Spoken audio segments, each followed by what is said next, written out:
সাজনা পাতাকে সুপারফুড বলা হয়। অস্বাভাবিক উচ্চ পুষ্টিগুণের কারণে বিশ্বজুড়ে পুষ্টিবিজ্ঞানীরা একে নিউট্রিশনাল সুপারফুড এবং সাজনা গাছকে মিরাকেল ট্রি বলে আখ্যায়িত করেছেন। সুপারফুড বলার কারণ হলো এতে দুধের থেকে 4 গুণ ক্যালসিয়াম থাকে এবং কমলার থেকে 7 গুণ ভিটামিন সি এবং কলার থেকে 3 গুণ পটাশিয়াম বেশি থাকে, যার কারণে একে সুপারফুড বলা হয়। তো খুব কম পরিমাণে খেয়ে শরীরকে সুস্থ রাখার জন্য সাজনা পাতার কোনো জুড়ি নেই। সাজনা পাতা আসলে খুবই একটা পুষ্টিগুণে ভরপুর একটা পাতা, তাই অল্প খাবার খেয়ে এটা আর কি শরীর সুস্থ রাখার জন্য আর কি যে পুষ্টি প্রয়োজন সেটা পাওয়া যায়।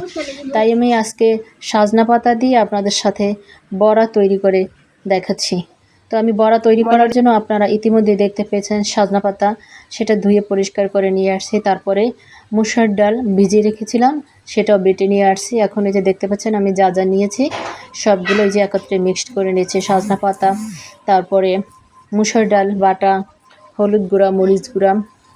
তো আপনারা চাইলে এখানে কাঁচামরিচ ব্যবহার করতে পারেন। তো আমি কাঁচামরিচ দেইনি, আমি শুকনো মরিচের গুঁড়া দিয়েছি। যেহেতু বাচ্চারা খাবে, কাঁচামরিচ মুখে পড়লেই ওরা আর কি ঝাল লাগে, এই জন্য আমি শুকনো মরিচের গুঁড়ো দিয়েই তৈরি করেছি।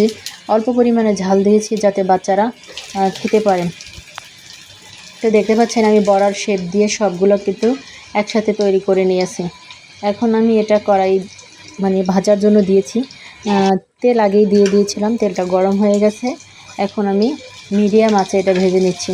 এটা কিন্তু খুব বেশি জাল আর কি বাড়িয়ে দেওয়া যাবে না, তাহলে পুড়ে যাবে। এটা আস্তে আস্তে জালে খুব একটু সময় নিয়ে ভাজতে হবে, তাহলে আর কি ভিতরটা খুব সুন্দরভাবে হবে এবং মুচমুচে হবে।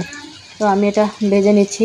এখন আমি কিন্তু এগুলো উল্টে দিচ্ছি, দেখতে পাচ্ছেন এক সাইড খুব ভালো করে হয়েছে, এখন অপর সাইড ভালোভাবে হওয়ার জন্য আমি এটা উল্টে দিচ্ছি। তো দেখতে পাচ্ছেন আমার সাজনা পাতার বড়া কিন্তু তৈরি হয়ে গেছে।